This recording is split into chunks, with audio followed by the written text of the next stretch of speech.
Hi guys, welcome back. आज हम बात करेंगे वायर एंड केबल स्पेस के बारे में। जैसा कि हमने लास्ट क्वार्टर में एक सीरीज रन करी थी जहां पर हमने जो टॉप नेम्स थे इस इंडस्ट्री के उनको कवर करा था। सिमिलर वे में इस बार हम Q1 में सारे टॉप नेम्स प्लस जो नेम्स लास्ट टाइम छूट गए थे उनको कवर करेंगे और देखेंगे आखिर Q1 में कौन सी ऐसी कंपनी है जिसमें like the one which deserves are capital और जो सबसे अच्छे पेस ऑफ सेल्स ग्रोथ से ग्रो कर रहा है और सबसे तेजी से मार्केट शेयर कैप्चर कर रहा है। क्योंकि at the end what matters is जो सबसे तेजी से सेल्स को ग्रो कर पा रहा है, जिसका पैट अच्छे से ग्रो कर रहा है और जो सबसे तेजी से मार्केट शेयर कैप्चर कर रहा है, उस प्लेयर के पास सबसे ज्यादा डिमांड होगी स्टॉक में और वही उसी स्टॉक का प्राइस आप देखोगे तो बढ़ेगा। लेकिन in the case of trend and V2 retail आपने देखा होगा, V2 रिटेल अब ट्रेंड से बहुत आगे है, like almost 3x pace of sales growth से ग्रो कर रहा है अपनी सेल्स को। लाइक ट्रेंड है 20% वाला इंजन और V2 रिटेल 50 से 60% वाला ग्रोथ इंजन, तो ऑटोमेटिकली जो पैसा है वो V2 के पास जाएगा। और ट्रेंड का स्टॉप आप देख रहे हो 8000 के हाई से पिट के 5000 के लेवल्स पे आ गया। तो same will play out in every industry. इस सिमिलर वे में वायर एंड केबल स्पेस में भी होगा। तो लेट अस सी कि आखिर वायर एंड केबल स्पेस में कौन जीतने वाला है। We will start with two interesting names today, Polycab and KEI industries. सबसे पहले हम इस इंडस्ट्री के एक बार मैक्रो लेवल एनवायरनमेंट को समझ लेंगे। अगर आपको मैक्रो लेवल एनवायरनमेंट समझना है तो आई वुड सजेस्ट कि आप पॉलीकैब की कॉन कॉल को जरूर पढ़ो। उसमें वहां पर उन्होंने मैक्रो लेवल एनवायरनमेंट पे बहुत एम्फेसाइज करा है। लाइक सबसे पहला उनका जो था कि strong tailwinds in the entire industry this cater to, मतलब कि जैसे कि जो वायर और केबल्स हैं वो प्राइमरीली आपके पावर रिन्यूएबल सेक्टर में काम आते हैं, मैन्युफैक्चरिंग सेक्टर, इंफ्रास्ट्रक्चर, ऑलमोस्ट हर इंडस्ट्रीज में काम आते हैं वायर एंड केबल्स। तो मतलब इलेक्ट्रॉनिक से लेके FMEG सब कुछ में काम आते हैं वायर एंड केबल्स। तो सारे ही सेक्टर जो है उनमें से मोस्ट ऑफ द सेक्टर जैसे कि इंफ्रास्ट्रक्चर हो गया, पावर रिन्यूएबल वाला हो गया, सोलर सेक्टर हो गया, उन सब सेक्टर्स में इंडस्ट्री टेलविंड है भी, मतलब कि डिमांड बहुत खास है। अब अच्छी डिमांड है अगर वहां पर तो फिर फॉर श्योर रीजंस इन जो इंटरेस्ट ये प्लेयर्स है पॉलीकैब KEI, इनकी भी सेल्स ग्रो होगी अगर वहां पर अच्छी खासी डिमांड है। और plus second reason in this space is कि गवर्नमेंट ने अब इस बार Q1 फाइनेंशियल 26 में गवर्नमेंट की स्पेंडिंग्स को बढ़ा दिया है। पहले लेट से गवर्नमेंट अगर 100 रुपए स्पेंड कर रही थी तो अब वो 150 रुपए स्पेंड कर रही है। तो गवर्नमेंट की स्पेंडिंग बढ़ रही है इस स्पेस में। जिस भी स्पेस को गवर्नमेंट का सपोर्ट मिल जाता है, गवर्नमेंट की स्पेंडिंग यहाँ बढ़ जाती है, तो वो स्पेस ऑटोमेटिकली अच्छे पेस ऑफ सेल्स ग्रोथ से ग्रो करने लगता है। कंपनीज भी आप देखोगे तो इस स्पेस में बहुत अच्छे से ग्रो कर रहे हैं। लाइक जो पहले 18-20% वाले ग्रोथ इंजन होते थे वो 26% पे बन चुके हैं। आज जो हम बात करने वाले हैं पॉलीकैब और KEI इंडस्ट्रीज, तो उनमें जो दोनों कंपनीज है वो 26% सेल्स ग्रोथ है उनका Q1 फाइनेंशियल 26 में। तो वो मेनली इन दो रीजंस के कारण है, क्योंकि पावर रिन्यूएबल सेक्टर, इंफ्रास्ट्रक्चर, इनमें इंडस्ट्री टेलविंड्स चल रहे हैं, प्लस गवर्नमेंट की स्पेंडिंग बढ़ गई है। अब हमने मैक्रो लेवल एनवायरनमेंट तो अच्छे से समझ लिया। अब हम समझेंगे पॉलीकैब इंडस्ट्री, पॉलीकैब इंडिया के बारे में। पॉलीकैब इंडिया बेसिकली एक लीडिंग मैन्युफैक्चरर है वायर एंड केबल स्पेस में with a market share of 26 to 27% in the organised market. अब बात करेंगे जो मार्केट है वो अराउंड 90,000 करोड़ से 1 लाख करोड़ का मार्केट है इन फाइनेंशियल 25। मतलब 1 लाख करोड़ के मार्केट में जो पॉलीकैब का शेयर वो 26 से 27% का है। अराउंड 20 से 25 हजार करोड़ का शेयर इनका है पॉलीकैब केबल्स का। One of the largest player in this space Polycab organised market की अगर मैं बात करूँ। ये wire and cables they started mainly as a wire and cables manufacturer. धीरे धीरे इन्होंने अपने आप को डाइवर्सिफाई करा और अब ये तीन के बेसिकली बिजनेस के 3 सेगमेंट्स हैं। Number 1 is the wire and cable segment and the second one is the FMEG which is fast moving electronic goods, और थर्ड है EPC engineering procurement and construction वाला। तो इन तीनों स्पेस में अगर मैं बात करूं तो wire and cable space 86% revenue contribute करता है और जो मेजर ग्रोथ है वो भी इसी स्पेस के कारण ड्राइव हो रही है इन टर्म्स ऑफ प्रॉफिटेबिलिटी और इन टर्म्स ऑफ सेल्स। दोनों यही स्पेस जो है अच्छे से कंट्रीब्यूट कर रहा है like wire and cable space. अगर मैं बात करूं तो wire and cables around 86% of the revenue contribute करता है और इसमें जो वायर्स हैं उनमें टिपिकल मार्जिन थोड़े से बेटर साइड पे होते हैं as compare to the cables in for Polycab. अगर मैं बात करूं FMEG स्पेस मतलब कि जैसे कि आपके इलेक्ट्रॉनिक फैंस हो गए, लाइटिंग्स हो गई, स्विच हो गए, ये सब इलेक्ट्रॉनिक स्पेस में आते हैं। सोलर इन्वर्टर्स हो गए, सोलर गीजर्स हो गए, ये सारे ही FMEG स्पेस में आते हैं। ये स्पेस 7.5% ऑफ रेवेन्यू कंट्रीब्यूट करता है। लाइक 100 रुपए में से 7 से 8 रुपए का रेवेन्यू पॉलीकैब इस स्पेस से जनरेट करता है। And the third one is the EPC which is engineering procurement and construction space. इस स्पेस में से कंपनी का 5 से 6% रेवेन्यू आता है। यहाँ पर कंपनीज जैसे कि टेलीकॉम कंपनीज जो होती है उनके लिए टेंडर्स को साइन करके उनके लिए इंजीनियरिंग, प्रोक्योरमेंट और कंस्ट्रक्शन का काम करती है। टावर लगाना, टावर का मेंटेनेंस करना, ये सब काम पॉलीकैब करता है। यहाँ पर इनको रिसेंटली BSNL की तरफ से एक ऑर्डर मिला था which is of I guess around 8,000 crore. अब बात करेंगे पॉलीकैब के फाइनेंशियल्स के बारे में। हमने बेसिकली इनके 3 डिवीजन्स को समझ लिया। अब डिवीजन समझने के बाद इनके तीनों ही सेगमेंट्स को अगर हम समझें उनके फाइनेंशियल्स, तो फिर देखेंगे इस बार जो Q1 फाइनेंशियल है 26 है, यहाँ पर इनका जो रेवेन्यू रहा पॉलीकैब का वो 26% ईयर ऑन ईयर से ग्रो करा, अराउंड 5,900 करोड़ का रेवेन्यू रहा। वेल जो इनका ऑपरेटिंग एबिटा था वो 47% ईयर ऑन ईयर से ग्रो करा। जो प्रॉफिट आफ्टर टैक्स था वो 600 करोड़ का मार्क रीच करा और 49% ईयर ऑन ईयर से ग्रो हुआ। ऑपरेटिंग लेवरेज इस केस में आप देखोगे तो कंपनी को मिला है। लाइक उनका जो सेल्स था वो 26% से ग्रो हुआ और जो नेट प्रॉफिट था वो 49% से ग्रो हुआ। तो इस केस में आप कहेंगे कि कंपनी का जो नेट प्रॉफिट ग्रोथ है वो ज़्यादा है सेल्स ग्रोथ से, तो मतलब यहाँ पर कंपनी को ऑपरेटिंग लेवरेज मिला है। और ये one of the best case होते हैं जब कंपनी का सेल्स भी अच्छे से ग्रो करे प्लस उसे ऑपरेटिंग लेवरेज मिले, तो यहाँ पर अच्छी डिमांड आने की पॉसिबिलिटी बढ़ जाती है। पैट मार्जिन इनके 10.2% हो गए। लास्ट ईयर ही 9.1% थे, वहाँ पर भी अच्छा इंप्रूवमेंट है। मेनली इन्हें जो ऑपरेटिंग एबिट लेवरेज मिला है इस कंपनी को, उसके प्राइमरीली 2 से 3 रीजन्स इन्होंने कॉन कॉल में हाईलाइट करे। वो रीजन्स थे कि ऑपरेशनल कॉस्ट एफिशिएंसी, इन्होंने अच्छे से अपनी कॉस्ट को मिनिमाइज करा। और क्या बोलते हैं, इनके जो स्ट्रेटेजिक प्राइसिंग एक्शंस हैं लाइक वायर्स के और केबल्स में कितना प्राइस हाइक करना है, कैसे कहाँ पर कैसी डिमांड है, plus favourable business mix. Like जहाँ से इनका रेवेन्यू, लाइक वायर्स में इनके मार्जिन अच्छे हैं तो वायर से इस बार इनका रेवेन्यू कंट्रीब्यूशन बढ़ा, तो उसके कारण इनके जो रेवेन्यू में पैट मार्जिन में इम्पैक्ट है अच्छा खासा है, 9% से 10% मूव कर रहे हैं पैट मार्जिन। अगर मैं अगर मैं बात करूँ इनके डिवीजन वाइज फाइनेंशियल्स की, देन डिवीजन वाइज अगर हम देखेंगे तो wire and cable space 31% year on year से ग्रो करा। एबिटा मार्जिन से स्पेस में थे 14.7%। अच्छा एक बात और है, इंडस्ट्री में जो पॉलीकैब है इसके हाईएस्ट मार्जिन है। अगर आप KEI उठा लोगे तो उसका 10.5-11% है, डायनामिक उठा लोगे 12-13%। सबसे हाईएस्ट जो मार्जिन है वो पॉलीकैब के ही पास है। अभी एज ऑफ नाउ लेटेस्ट जो मार्जिन इनके 14.7% है Q1 में। प्राइमरीली जो ग्रोथ ड्राइवर थे वायर एंड केबल स्पेस में वो थे higher government spending, better project executions as well as rising commodity prices, जिसके कारण वैल्यू ग्रोथ हुई है। Domestic wire and cable business इनका 32% से ग्रो हुआ ईयर ऑन ईयर और it has outperformed overall wires has outperformed the cable space, तो जो कि हाई मार्जिन स्पेस होता है जिसके कारण पेट मार्जिन में इंप्रूवमेंट है। इंटरनेशनल बिजनेस इनका 24% से ग्रो करा year on year on a lower base and it accounts for around 5.2% of the revenue. अगर ये कंपनी 100 रुपये का रेवेन्यू कर रही है देन उसमें से 5 रुपये का रेवेन्यू एक्सपोर्ट से जनरेट करती है पॉलीकैब। मार्जिन एक्सपेंशन के मैंने आपको बता दिया, strategic price adjustments as well as operational efficiencies में इन्होंने फोकस करा था, तो उसके कारण इनका जो मार्जिन है उनमें इंप्रूवमेंट आया। FMEG स्पेस की अगर मैं बात करूं तो इनका जो रेवेन्यू था वो ईयर ऑन ईयर 18% से ग्रो करा। यहाँ पर उतना अच्छा फिनोमिनल ग्रोथ नहीं था। उसके प्राइमरीली 2 रीजन्स थे कि इस बार डिलेड समर्स थे, प्लस जो इनका अदर सेगमेंट्स थे लाइक फैंस वगैरह, वही एक मेन रीजन्स वही कंक्लूड हो जाता है कि समर्स डिलेड थे, तो उसके कारण इनका फैन वाला सेगमेंट है उसमें म्यूटेड परफॉर्मेंस आई, प्लस फैंस और जो कूलर्स वाला सेगमेंट है उसमें बहुत म्यूटेड परफॉर्मेंस है, उसके कारण इनका रेवेन्यू ग्रोथ यहाँ पर उतना अच्छा नहीं था। स्टिल जो इनका एक सोलर डिवीजन है, इसमें सोलर इन्वर्टर्स वाला डिवीजन वो सबसे लार्जेस्ट कंट्रीब्यूटर बन गया इन द FMEG स्पेस और उसने 2x year on year growth, मतलब 100 से 100% से अपना रेवेन्यू ग्रोथ कर रहा है उस सेगमेंट, सोलर इन्वर्टर वाले सेगमेंट में।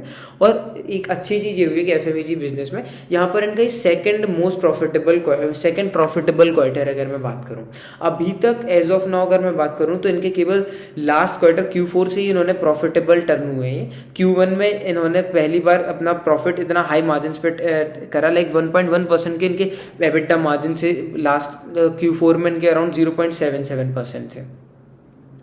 EPC सेगमेंट की अगर बात करूं, इंजीनियरिंग, प्रोक्योरमेंट एंड कंस्ट्रक्शन, वहां पर जो उनका रेवेन्यू वो 19% से ईयर डाउन हुआ, पैट 31% से डाउन हुआ। वेल जो एबिटा मार्जिन थे वो भी डाउन थे 7.7% से, बट स्टिल ओवरऑल अगर बिजनेस की बात करूं ओवरऑल फाइनेंशियल्स की, then 26% year on year sales growth और 49% ईयर ऑन ईयर अपना पैट ग्रोथ था। अब फाइनेंशियल्स के बाद हम इनकी कॉन कॉल्स और वैल्यूएशंस पे आ जाएंगे। कॉन कॉल में इन्होंने मैक्रो लेवल इन्वायरमेंट समझाया सबसे पहले इन्वेस्टर्स को कि भाई गवर्नमेंट की increase government spending as well as the their industry tailwinds, उसके कारण वायर एंड केबल स्पेस में डिमांड अच्छी बढ़ रही है, और डिमांड बढ़ने के कारण इनको अच्छा पॉजिटिव साइड मिल रही है इनके बिजनेस में, like they can grow at this rate easily. मतलब 26% तो नहीं बोला इन्होंने, बट हाँ 18% 20% के रेट पे दे कैन इजीली ग्रो। और अगर मैं बात करूं देन इस बार कैपेक्स की बात करूं तो इन्होंने Q1 फाइनेंशियल 26 में 410 करोड़ का कैपेक्स करा। They are in line with their guidance of project spring. इन्होंने एक प्रोजेक्ट स्प्रिंग लॉन्च करा फाइनेंशियल 30 के लिए, जहां पर इन्होंने 2 से 3 गाइडेंस दी कि 8 से 9 हज़ार करोड़ का कैपेक्स करेंगे, आई गेस हाँ 8 से 9 हज़ार करोड़ का कैपेक्स करेंगे, जिसमें से इस साल इन्होंने 410 करोड़ का कैपेक्स Q1 में ही कर दिया है। और इसके साथ साथ जो इनके एबिटा मार्जिन्स रहेंगे, long term EBITDA margins guidance दी इन्होंने 11 से 13% की रेंज में, अभी 14.5-15% है। लॉन्ग टर्म में इन्होंने गाइडेंस दी कि इनके जो एबिटा मार्जिन्स रहेंगे वो दिल बी अराउंड 11 से 13% की रेंज में। मैनेजमेंट से इन्वेस्टर्स ने क्वेश्चन भी पूछा कि भाई आप अगर अभी 14.5-15% के मार्जिन्स डिलीवर कर रहे हो तो फिर आप स्टिल इतना सबड्यूड गाइडेंस क्यों दे रहे हो, इतनी अंडर डिलीवरिंग गाइडेंस क्यों दे रहे हो 11 से 13% की। तो मैनेजमेंट में का कहना था कमेटी का कि अभी हम जो गाइडेंस दे रहे हैं वो हम लॉन्ग टर्म गाइडेंस दे रहे हैं, 5 साल की गाइडेंस दे रहे हैं, और 5 साल में चीज़ें कैसे प्ले आउट करेंगी हमें भी नहीं पता। इसके कारण हम इतनी कम गाइडेंस 11 से 13% का रेंज दे रहे हैं। इन्होंने 2-3 रीजंस भी बताए कि हम बहुत केपेक्स करने वाले हैं आने वाले टाइम पे, प्लस अपने जो एडवर्टाइजमेंट एक्सपेंसेस हैं उनको बढ़ाने वाले हैं, उसके कारण मार्जिन्स पे इम्पैक्ट आएगा, इसलिए हमने लॉन्ग टर्म गाइडेंस को 11 से 13% दिया है। थोड़ा सा कंजर्वेटिव है, और इन्होंने ये भी कहा कि ये ट्राई करेंगे इसको इम्प्रूव करने का इन फ्यूचर। बाकी जो अभी कर रहे हैं लाइक 14%, 14.5%, ये इसको भी ऐसे ट्राई करेंगे कि इसी को एक लाइक कंटिन्यू कर रखें, प्लस और इम्प्रूव करने की भी कोशिश करेंगे। तो ऑप्टिमिस्टिक तो थे, मतलब प्रॉपर पॉजिटिव टोन था मैनेजमेंट का यहाँ पर। और अगर बात करूँ तो केबल्स में इस बार अच्छी ग्रोथ थी as compare to wires in the Q1 FY26। Premiumisation पे कंटिन्यूड फोकस है, हाई मार्जिन प्रोडक्ट्स की सेलिंग कर रहे हैं, जो इनके हाई मार्जिन ब्रांड्स हैं वायर एंड केबल्स और अपना स्विच गियर्स वगैरह में, उस पर अच्छा फोकस है जिससे पैट मार्जिन इनके इंप्रूव हो सके। सोलर प्रोडक्ट कैटेगरी में 2x रेवेन्यू ग्रोथ रिकॉर्ड करी, and in the FMEG business also they are targeting 1.5 to 2x of growth and 8 to 10% of EBITDA margins by financial year 30 under Project Spring। US एक largest consumer है cables का, तो फिर ये target और इनकी भी एक्सपोर्ट सेल्स में 1/3 जो कंट्रीब्यूट करता है वो यूएस ही करता है। और Q1 में भी इन्हें अच्छा रिस्पॉन्स था, मतलब ऐसा कुछ दिक्कत नहीं गई। प्लस लॉन्ग टर्म में जो इनकी गाइडेंस है यूएस को लेके वो भी पॉजिटिव नोट पे कि हमें ऐसा कोई दिक्कत नहीं जाएगी। और जो पॉलीकैब हो गया, KEI हो गया, इन दोनों ने एक चीज़ हाईलाइट करी कि यूएस और यूरोप ऐसे मार्केट्स में जहाँ पर ना इंफ्रास्ट्रक्चर 60-60 साल पुराना हो गया, तो वहाँ पर अब इंफ्रास्ट्रक्चर का रेनोवेशन चलेगा, तो उसके कारण वायर एंड केबल्स में अच्छी खासी डिमांड आने वाली है। और वो चाइना से ऑब्वियसली इंपोर्ट नहीं करने वाले। अब चाइना से इंपोर्ट इसलिए नहीं करने वाले क्योंकि द टैरिफ रीजन, तो चाइना में जितना भी टैरिफ रहेगा फॉर श्योर रीजन इंडिया में तो उससे कम ही रहेगा, तो ये इन्हें इंडिया में इससे ईजिली एक्सपोर्ट करेंगे, इंपोर्ट करेंगे यूएस और यूरोप वाली कंट्रीज। तो इन कंपनीज को बहुत अच्छा बेनिफिट हो सकता है। इसके लिए प्राइमरीली फोकस भी कर रहे हैं इंटरनेशनल ट्रेड पे, लाइक पॉलीकैब भी इजीली फोकस कर रहा है, इनका प्रॉपर फोकस जा रहा है इंटरनेशनली, और KEI का भी जा रहा है।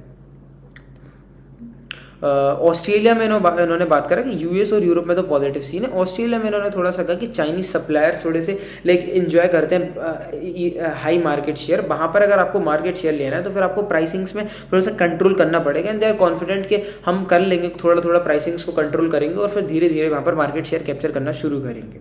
And they are very positive कि हम एक्सपोर्ट्स में भी डोमेस्टिक मार्केट दोनों में they are seeing continuous strong growth momentum. और अगर मैं बात करूँगा लाइक यही था। और इन Q1 FY26 में 73% केबल्स है, 27% वायर्स है, पावर इंफ्रा बूम है, यूरोप में भी रेनोवेशंस वाला भी बात कर लिया। फिर अगर बात करूँ ऑर्डर बुक की तो 11,000 से 12,000 करोड़ की ऑर्डर बुक है for the next 3 to 4 years। They are also expecting 12 से 14% EBITDA margins in the new EPC contract business. Bharat net से इन्होंने एक नया कॉन्ट्रैक्ट मिला है जिसका साइज है 8,000 करोड़, जो कि एग्जीक्यूट करा जाएगा नेक्स्ट 3 years में। उसमें 12 से 14% के healthy EBITDA margins they are expecting. अब मतलब कॉल में तो यही था, सब ऑलमोस्ट ऑप्टिमिस्टिक थे पूरा management, they were very positive on the entire demand scenario. भी इंडस्ट्री टेलविंड्स है, गवर्नमेंट स्पेंडिंग बढ़ गई है, सेल्स अच्छे से ग्रो करा इन्होंने इस बार, अपना EBITDA मार्जिन्स इंप्रूव करा, ओवरऑल सही था। लाइक अब वैल्यूएशंस की अगर हम बात करें तो यहाँ पर इन्होंने कहा था सच इन्होंने गाइडेंस नहीं दी सेल्स की, स्टिल इन्होंने Q4 के कॉल में अगर आप देखोगे तो उन्होंने कहा था कि जो भी इंडस्ट्री का ग्रोथ होगा उससे हम 1.5 से 2x ग्रो कर लेंगे easily in the FMEG as well as in the wire and cable space. तो लास्ट ईयर जो इनका रेवेन्यू था वो अराउंड 22,408 CR का था। तो 22,500 करोड़ के रेवेन्यू पे अगर मैं 18 से 20% की सेल्स ग्रोथ लगाऊं तो मोटा मोटी 26,500 से 27,000 करोड़ का सेल्स कर लेंगे इन फाइनेंशियल 26। 26,500 करोड़ से 27,000 करोड़ का सेल्स कर लेंगे। उसमें अगर आप पैट निकालोगे, इनका पैट मार्जिन इनके दो रेंज है, एक है 9.1% लास्ट ईयर वाला और एक है लेटेस्ट Q1 का 10% रेंज। अगर हम अज्यूम करें कि 9.1% करेगा तो ये 2450 करोड़ का पैट करेगा। अगर 10% अज्यूम करें तो 2650-2700 करोड़ का पैट करेगा। ऑन एन एवरेज 2500-2600 करोड़ का पैट कर रहा है और 1 लाख करोड़ का मार्केट कैप है। मतलब कि forward P40 for a 20% growth engine. Basically आपको 20% ग्रोथ इंजन के लिए 40 का फॉरवर्ड P देना पड़ रहा है अगर हम पॉलीकैप की बात करें। तो ये था पॉलीकैप का सीन। बाकी अगर आप फाइनल वर्डिक्ट पे अगर आप पहुंचोगे किस में इन्वेस्ट करना चाहिए किस में नहीं, तो वैल्यूएशंस आपके सब्जेक्टिव कॉन्सेप्ट है। प्लस मैं आपको एक रिकमेंड करूंगा कि आप ये जो सीरीज मैं लाने वाला हूँ आने वाला आई गेस एक हफ्ते में कंप्लीट हो जाएगा, तो इस सीरीज को पूरा देखें एंड एट एंड हम P2P कंपेरिजन करेंगे जहां पर हमें लेजिट पता चलेगा कि एट नाउ कौन इस रेस को जीत रहा है। क्योंकि एट द एंड जो सबसे ज्यादा जीतेगा like whom will you chase, मतलब जो फर्स्ट आएगा उसी को सब चेस करेंगे, उसी की ज़्यादा पॉपुलैरिटी होगी। तो वही चीज़ इस वायर एंड केबल स्पेस में भी प्ले आउट करेगी कि हमको देखना होगा। पॉलीकैप को देखा, अब हम KEI की बात करेंगे, फिर उसके बाद हम नेक्स्ट वीडियो में बात करेंगे RR cable, Finolex, then Dynamic, Paramount, ऐसे हम बात करेंगे सबकी। और फिर लास्ट में P2P कंपेरिजन करेंगे जहाँ हमें पता चलेगा कि आखिर कौन फाइनली सेल्स को इस लाइक स्पेस में जीत रहा है। अब हम बात करेंगे KEI के इंडस्ट्रीज़ के बारे में। KEI industries second largest player है in the organised market wire and cable space में। यहाँ पर ये लीडिंग मैन्युफैक्चरर हैं वायर एंड केबल्स के with a wide product portfolio of wires and cables. और यहाँ पर इन्होंने अपना EPC बिजनेस भी शुरू करा है as a forward integration. Polycab के केस में अगर हम बात करें तो उनके पास 3 डिवीजन थे, वायर एंड केबल, FMEG और EPC। वेल KEI के केस में केवल 2 डिवीजन है यहाँ पर इनका, वायर एंड केबल्स और EPC बिजनेस। अराउंड इनके जो एक्सपोर्ट्स हैं वो अच्छे हैं। पॉलीकैप के केस में 5 से 6% एक्सपोर्ट थे, वेल इनके केस में 13% एक्सपोर्ट्स हैं। अराउंड 1200 से 1300 crore of their revenue comes from exports. Polycab के नेट वैल्यू पे जो एक्सपोर्ट्स थे और KEI के वो ऑलमोस्ट सेम है, 1200 से 1300 करोड़ के। इनके पास पॉलीकैप के पास जो क्लाइंट्स हैं वो 2000 से ज़्यादा इंस्टीट्यूशनल कस्टमर्स हैं। और रिटेल का प्रेजेंस देखा जाए तो रेवेन्यू में रिटेल से 52% रेवेन्यू आता है, इंस्टीट्यूशनल से 35%, वेल जो एक्सपोर्ट्स उनसे 13 से 14% रेवेन्यू आता है। इनके 8 मैन्युफैक्चरिंग फैसिलिटीज़ हैं एज ऑफ नाउ। और इन्होंने अभी केपेक्स भी रिसेंटली एक नया करा है, सानंद फैसिलिटी बना रहे हैं जो कि अभी सितंबर में Q3 से सितंबर से ऑपरेशनल हो जाएगा। और वहाँ पर जो नंबर्स हैं वो हमें Q3 ऑफ फाइनेंशियल 26 से फ्लो आउट करना धीरे धीरे मिलने लगेंगे। हम बात करेंगे इनके फाइनेंशियल्स के बारे में। तो Q1 में जो इनका रेवेन्यू था वो 26% ईयर ऑन ईयर से ग्रो करा। वेल जिनका प्रॉफिट आफ्टर टैक्स था वो 31% से ग्रो करा। तो और जो एबिटा था वो 28% से। तो यहाँ पर इन्हें ऑपरेटिंग लेवरेज भी नहीं मिला, ना ऑपरेटिंग डी लेवरेज मिला। मतलब जितने परसेंट से सेल्स ग्रो करा उतने ही परसेंट से इनका पैट ग्रो करा। अगर आप देखोगे तो सेल्स ग्रोथ और PAT growth was almost similar. तो ना हम ये कहेंगे ऑपरेटिंग लेवरेज नहीं मिला, ना ऑपरेटिंग डी लेवरेज मिला।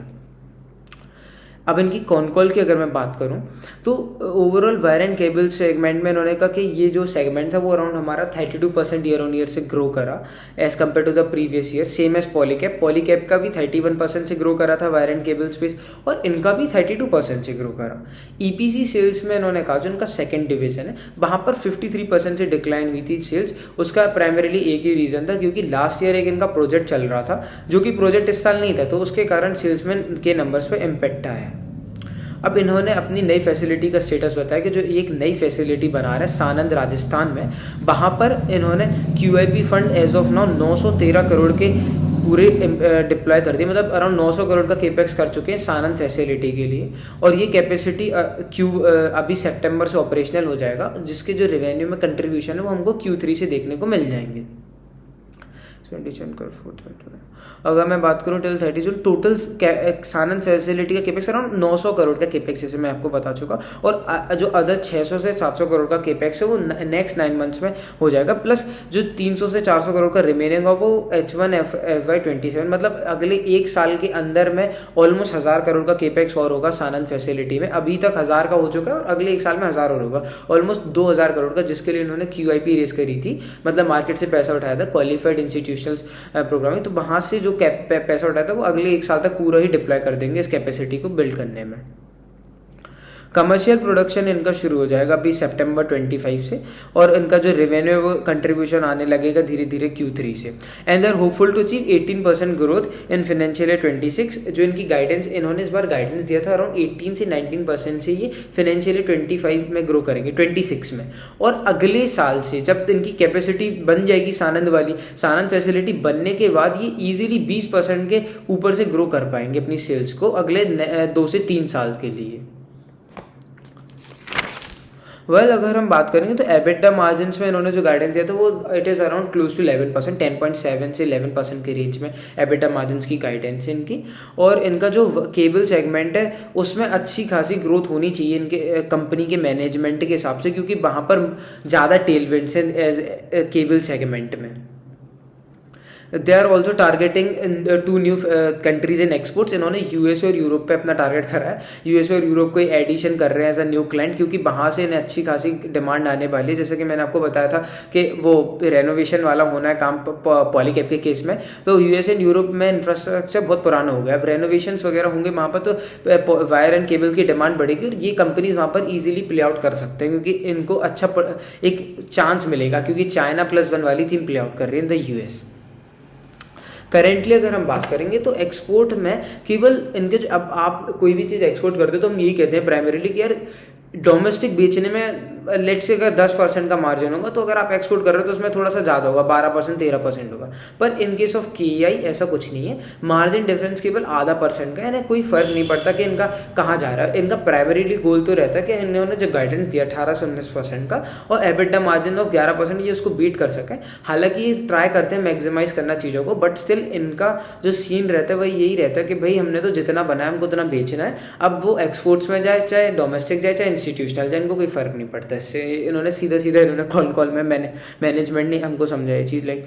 और अराउंड 2000 करोड़ का केपेक्स कर रहे हैं सानंद फैसिलिटी में, जिससे टॉप लाइन ये रेवेन्यू जनरेट कर पाएंगे अराउंड 6000 करोड़ का इन द इनिशियल फेज, और ये 3 साल में लगेंगे इन्हें पुट करने हैं। लाइक आज से लेके 3 साल बाद अगर आप देखोगे, अगर इसमें 2000 करोड़ का केपेक्स ये कर रहे हैं, तो फिर ये 6000 करोड़ का ईजिली इस फैसिलिटी से रेवेन्यू जनरेट कर सकते हैं।